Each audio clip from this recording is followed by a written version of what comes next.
Welcome. It is Mitch. I'm on YouTube. If you haven't already, please click the subscribe button. We are building this thing up, over 230 subscribers. The goal was over 200 by the end of training camp. We have checked that box. New goal, loftier one, 1,000 by the end of the Packers football season. I think we can get there. I have new content ideas throughout the season that you will see on the YouTube channel. I want to split this into two parts. So there's a part one and there's a part two. I think when looking at the Packers running back position, there's a lot of knowns, right? Like Josh Jacobs is the guy. Josh Jacobs is going to be fed early. He's going to be fed often throughout the season, just like he was a year ago. The Packers are going to lean on Josh Jacobs a hell of a lot again in 2025. You would hope that maybe some of that burden that he may have felt in 2024 can get lifted off his shoulders if the passing game can take off again. That would be the hope for Green Bay, that the passing game and the running game working together is like a symphony, right? Working in conjunction with one another. And so there's a lot that we know about the running back position with Green Bay, but on the flip side of that, I think there's a couple of big things that we still don't know about. There's questions that Green Bay has to solve. And really the first one that comes to mind is as we wind down the preseason, there's just one exhibition game left against the Seahawks on Saturday for Green Bay, and training camp is winding down. It's really looking ahead at that 53-man roster and asking the question, how many running backs will the Packers keep? If you look back in recent history, typically they'll keep 3 running backs on the active roster. Now this year, there's a legitimate case to be 4. You have Josh Jacobs, Marshawn Lloyd, his hamstring injury, the most recent one, kind of foggy things a bit because we don't know if he's going to be ready for the start of the season. If he misses week 1 against Detroit, you have a short turnaround for week 2 against Washington. All of a sudden, you could be looking at Marshawn Lloyd missing the first couple games of the season. Then you have Emmanuel Wilson and you have Chris Brooks. And so you ask the question, how many will make the final 53-man roster, and what are those names? Like, who are the names if it's only 3? And I want to focus in on Emmanuel Wilson because in what is a crowded running back room for Green Bay, Emmanuel Wilson is a name that, when you quickly just think about Emmanuel Wilson, you'd assume like, oh yeah, he's a lock to make the team. Like that's the quick thought. It's like, oh, Emmanuel Wilson, yeah, he's going to make the team. He's going to make the final roster.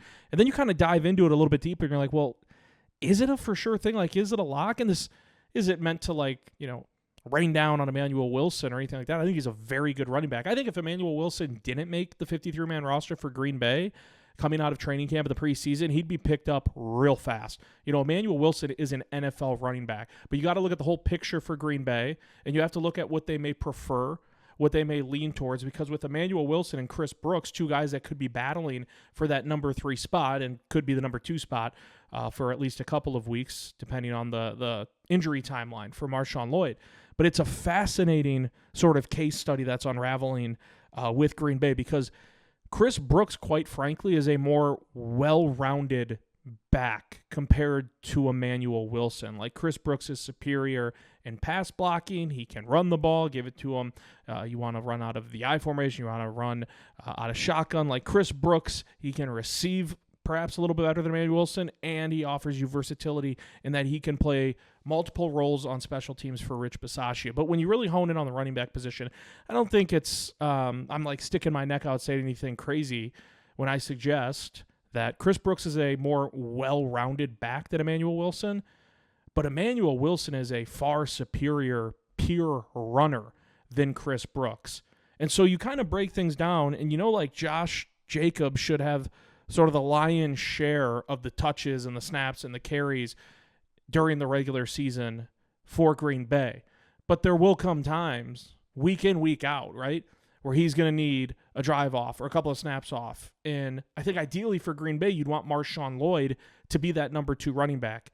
You used a 3rd-round pick on him last year out of USC. He has home run capability. He had a beautiful 33-yard reception against Indianapolis on Saturday on a nice wheel route up the far sideline. Coincidentally, that was the play he got banged up on with the hamstring injury and didn't return to the contest. But Marshawn Lloyd brings that change of pace, that sort of lightning element to the thunder that is Josh Jacobs. But in his absence, I think the running back picture probably becomes more clear for Emmanuel Wilson. Like if Marshawn Lloyd is going to miss some time to start the season, we don't know that yet, but the phrase Matt LaFleur used was he's going to miss some time. And then Adam Schefter had some tweet about Marshawn Lloyd talking about how there's some doubt as to whether or not he'll even be ready for week 1 a couple of weeks down the road against Detroit. And I mentioned then you have that quick turnaround. But with Marshawn Lloyd healthy, I think the picture just becomes really fascinating and more of an unknown, because Emmanuel Wilson's a pure runner. Like, you just want to put the ball in his lap and let him go to work. And there was a play against the Colts on Saturday in Indianapolis where Marshawn Lloyd, found some space on the outside, was running down the far sideline, and especially in the preseason, it came to a point where defender is closing in, Emmanuel Wilson's running straight towards him, and in an exhibition game, I don't care if you're a starter or a backup, typically the running back is going to step out of bounds. Like, Emmanuel Wilson was right next to the sidelines. It wasn't like he had to veer out of his way to get towards the Packers sideline. He was right on it. And instead of just skirting out of bounds, Emmanuel Wilson lowered his pads and trucked over the would-be tackler for the Indianapolis Colts, and the Packers sideline erupted. And you just see that play and you see that glimpse, and you're like, that's what Emmanuel Wilson brings to the table. And that's why the idea kind of populates in your mind like, oh, he has to make the team. He has to make the roster. But if we go by recent history and we see that Green Bay typically only keeps 3, and there's always an exception to the rule, we know Josh Jacobs is locked in. We know when Marshawn Lloyd is healthy, he's locked into the roster, right? And then that third spot, it's like, do you want your number 3 running back to just be, in a sense, kind of like a one-trick pony? But that one trick that Emmanuel Wilson has that he can pull out of his sleeve is a really good one. Again, a pure runner. Like, I'm not going to sit here and tell you that Emmanuel Wilson would be a starting running back, a number 1 back for so many teams in the NFL. But I am here to tell you his one strength, just running the damn ball down the throat of a defense and doing it very well and being able to find those gaps and find those holes when need be, like turning a 1-yard gain into a 3 or 4-yard gain, that holds a lot of value. That holds a lot of weight in the NFL. And so I do think there's, I'd say, a handful of teams in the NFL where Emmanuel Wilson could serve as a number 2 back. But again, this is Green Bay. They value versatility. Chris Brooks has that. He's more of a well-rounded back. He can play special teams. And that's why I'm just pondering, like, what is this running back picture going to look like? Is it possible that Emmanuel Wilson is on the outside looking in once the final 53-man roster comes to be? Now, if you remember, coming out of OTAs, I did a final 53-man roster prediction, and I only kept 3 running backs. But those running backs were Jacobs, Lloyd, and Emmanuel Wilson, and I had Chris Brooks on the outside looking in. But every time you hear, running backs coach Ben Sermons, head coach Matt LaFleur talk about Chris Brooks, it's always in a pretty glowing light. And typically, the versatility is mentioned, his ability to play special teams. Now, is he a key core piece for Rich Bisaccia's special teams units? Maybe not, right? But he can play a lot of those different spots on teams for the Packers and for Bisaccia. And so I do think a lot of this just circles back to what the Packers are going to prioritize and how many they keep. Because if they keep 3, this is going to be a really, really intriguing sort of blueprint to see how they lay it out. But if they keep 4, it's obvious, right? If they keep 4, it's going to be Jacobs, Lloyd, Chris Brooks, and Emmanuel Wilson. I was thinking about the part 2 video for this, and part 2 is going to circulate around 2 other running backs, Israel Abanikanda, and then Amar Johnson. And that's going to be a different video later on in the week because, again, I think there's 2 different two different conversations to have about the running back position for Green Bay. And this first one is, what's the number in this peculiar case we see with Emmanuel Wilson, where it's like, he's a pretty good running back when it comes to running the football. Outside of that, there's some meat left on the bone when it comes to pass blocking for Emmanuel Wilson. And if you remember, he had that, gorgeous play on Saturday where he trucks an Indianapolis defender on the far sideline. And again, the Packers sideline goes bonkers. But there was another play later on where Emmanuel Wilson was kind of off and missed his assignment as a pass blocker playing the running back position and allowed a sack. And Ben Sermons, I got to find the quote, he talked about it afterwards, and he said, okay, so about the play where Emmanuel Wilson missed a block and it allowed a sack, Sermons said, and I quote, "I just think it was one of those deals where he thought it was a 3-step. He kind of thought the ball was gone, and he's got to attack the line of scrimmage more because even if you go look at his one-on-ones against the Colts in the joint practice, he was really, really solid at that." So there's improvement. And Sermons also mentioned like consistency and trust with Emmanuel Wilson, because here was another quote from him on Sunday. Sermons said, "With Emmanuel, it's just about being consistent all the time because he's got it in him. I think last year he might have only had one mental error, which for him him, that speaks volumes from where he came from his rookie year. So I'm developing a lot more trust in him. And look, when you look at Emmanuel Wilson and you remember that, hey, last year, Marshawn Lloyd missed most of the season.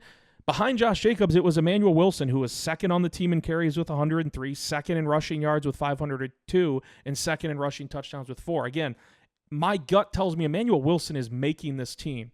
However, I don't think it'd be a huge surprise if the Packers stick to their guns and are a little stubborn and say, look, we're only going to keep 3. We typically only keep 3 to start the year. Let's do that. And they look at it and they say, Lloyd's going to be here. And let's say he's ready for week 1. It's like Lloyd's in the picture, Josh Jacobs in the picture, and then, look, we want someone we can trust more to pass block at the running back position. We trust Chris Brooks maybe to be more of just a third down back who plays, not every third down, but he can come in on a third down, on a passing down, get a blocking assignment done, and then maybe flare out, towards the sideline as a secondary or tertiary option for Jordan Love as he goes through his passing progressions, and then the special teams element comes in for Chris Brooks. So I just think it's going to be fascinating to see how that comes to be for Green Bay. And again, the one thing to watch for is just the timeline with Marshawn Lloyd, because I truly believe if Marshawn Lloyd, like if the game against Seattle comes and goes on Saturday and, training camp gets wrapped up, and before that, there's sort of a sense like Marshawn Lloyd's just not going to be ready for the opener against Detroit. I would assume Emmanuel Wilson and Chris Brooks, right, both make the roster. Like, I love Abanikanda. I love Amar Johnson. I don't think either of them are pushing for a 53-man roster spot, even if Marshawn Lloyd is hurt and misses the start of the season. So I do think if we get some clarity on Marshawn Lloyd's status with his hamstring one way or another, it's going to tell, or at least give us a clearer picture on how things could look. If he's good to go, and all of a sudden it's like, hey, he missed some time, he missed the preseason finale, I certainly do not expect him to play Saturday against Seattle. Like Matt LaFleur's telling you after the Indianapolis game, like, yeah, it's a hamstring injury, he's going to miss some time. I can't imagine he's, sugarcoating it and saying, hey, we're just going to throw him back out on the field if he's at 60 or 70% for a meaningless exhibition against Seattle. Like, I would be stunned if Marshawn Lloyd played on Saturday, but it's after that. It's the few days after that when you have practice and you're finishing up things. If he's still not out there and Matt LaFleur says, hey, doesn't look great for his chances for week 1 or anything close to that, then it's like, okay, Emmanuel Wilson and Chris Brooks to start the year are both probably making the roster, and then Green Bay figures it out from there. But if Marshawn Lloyd at some point, whenever he is ready, I just think Emmanuel Wilson showed me last year, showed the Packers coaching staff that, like, hey, if you need a guy to go in there and tote the ball 7, 8, 9 times a game, he can do that. He can do it really well. Again, second on the team in carries, 103. Second on the team in rushing yards last year, 502. Second in rushing touchdowns, 4.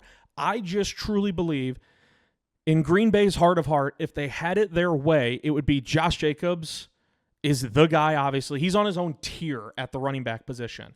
And then I truly believe if things went according to plan for Green Bay, Marshawn Lloyd would be the number 2, not Emmanuel Wilson. Marshawn Lloyd would be the number 2, and he would be the change of pace, the guy who gets snaps every week if he's healthy, but it's just right now, how much can you trust that? It's a guy who had multiple injuries last year, and I brought this up in multiple videos. It was capped with, appendicitis, like just completely out of his control. He was set to come back from IR for the Packers near the end of the year as fall started to turn to winter, and then boom, appendicitis, he's put back on the shelf, he's out for the season. Hardly played at all his rookie season. Like literally hardly played at all. So Emmanuel Wilson stepped into that role and stepped into it very well for the Packers. But if Lloyd's healthy, you used a 3rd-round pick on him, you can see it too.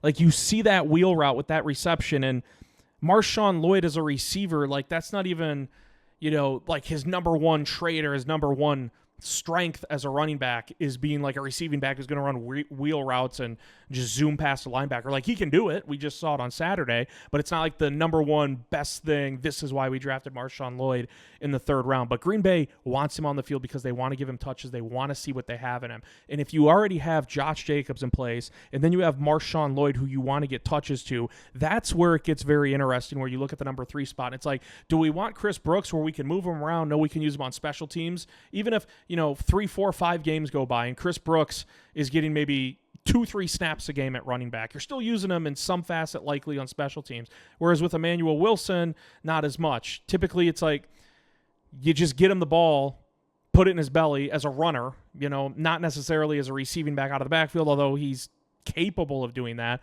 and that's his lone strength. Green Bay kind of just has to say, what do we want in our number 3 running back? And so I was sitting back and thinking about it, and I was like, because I'm getting ready to do my final 53-man roster prediction coming out of preseason and training camp. And I looked at that running back position. I went back because I kept my list. And I was like, okay, I had 3 coming out of OTAs. And I remember the logic was I just think they keep 3 because maybe they want to keep 6 defensive ends. Now we know Baron Sorrell is set to miss some time. So what does that look like for Green Bay? Maybe now they just keep 5. It probably bodes well for the chances for both Kingsley Enagbari and Brenton Cox Jr., who I both think should make the final roster anyways. Or maybe you keep another offensive lineman for some depth now that Glover's out for the season. And that's kind of, those are my, surface level reasons for why I kept 3 running backs. And again, coming out of OTAs, my 3 were Jacobs, Lloyd, Emmanuel Wilson. Now I'm looking at it and I'm wondering, like, what are they going to value?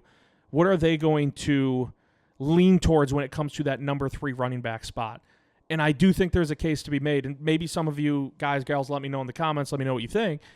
It could be Chris Brooks. I'm just saying, like, if Lloyd's healthy somehow for week 1 against Detroit and the final 53-man roster is set and it's Josh Jacobs, Marshawn Lloyd, Chris Brooks, I'm not going to be like, holy crap, that's an all-time stunner.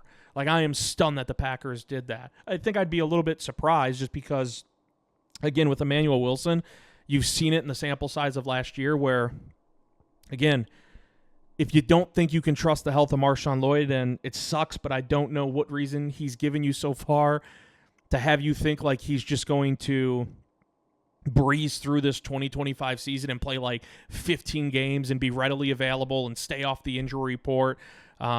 He hasn't really given you a reason to believe that yet, and it's pretty much out of his control, like the injuries, right? Like, he's not trying to go out there and get a hamstring injury on Saturday against Indianapolis.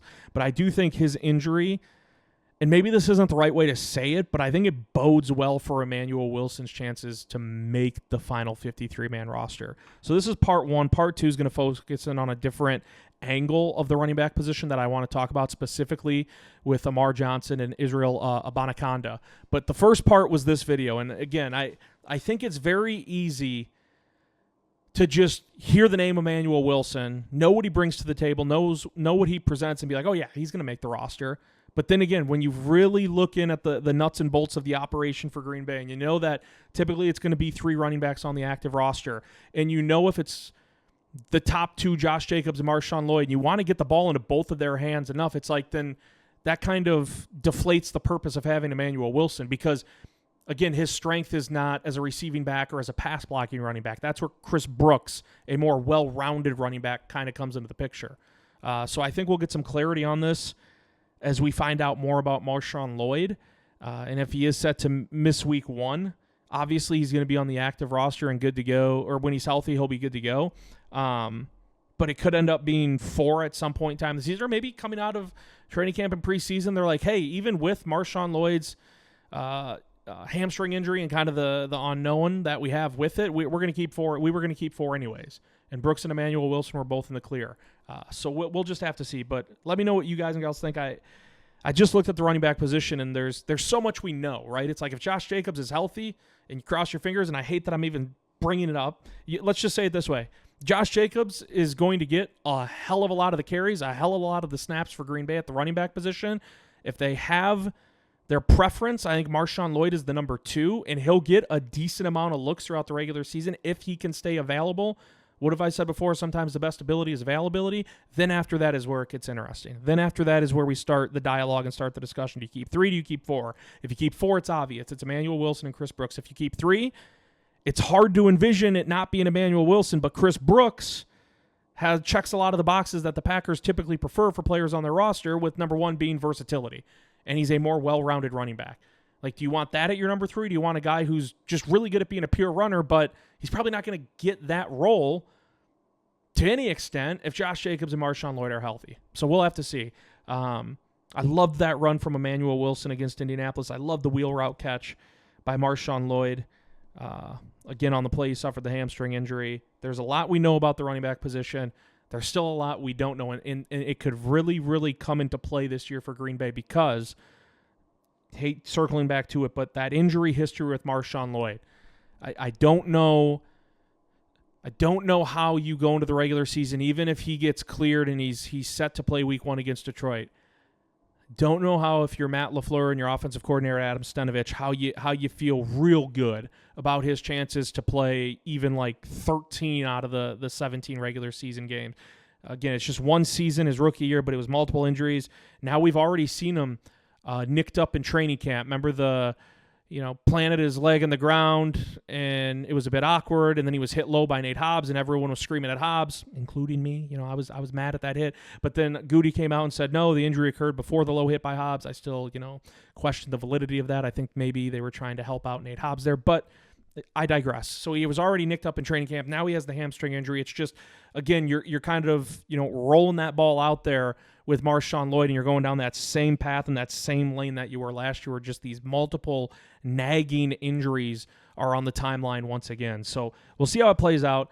The point of this wasn't for me to answer how I think it'll shake out, because I'll save that for the final 53-man roster prediction. But I will leave you with this. I still believe at the end of the day, Emmanuel Wilson will be on that 53-man roster, even if it feels a bit repetitive, right? Because, again, Josh Jacobs going to get a lot of touches and reps, just getting him the ball. Marshawn Lloyd going to get some touches and reps as long as he's healthy. And then Emmanuel Wilson, like, you don't put Emmanuel Wilson in for Marshawn Lloyd or Josh Jacobs, and you're like, hey, we're putting you in on a third down to kind of pass block first and then be a safety valve release out into a route. Like, your first job is to pass block and then release out. That it's like, well, no, that's why you have Chris Brooks.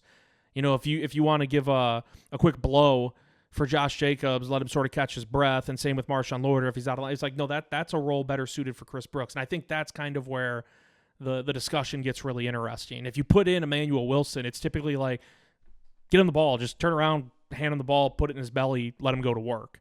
And it's like, typically a number 3 running back needs to sort of broaden their horizons. They need to be able to do more or excel at more than just, here's the ball, run, because typically your number 3 running back isn't getting 8 to 9 carries a game. But ideally for Emmanuel Wilson, he'd be in a spot where he'd be the number 2 running back, getting 8 to 9 carries a game, or I should say 8 to 9 touches a game. But again, Green Bay has 2 running backs I think that they prioritize over Emmanuel Wilson and Josh Jacobs and Marshawn Lloyd. We'll see how it plays out. It's going to be interesting.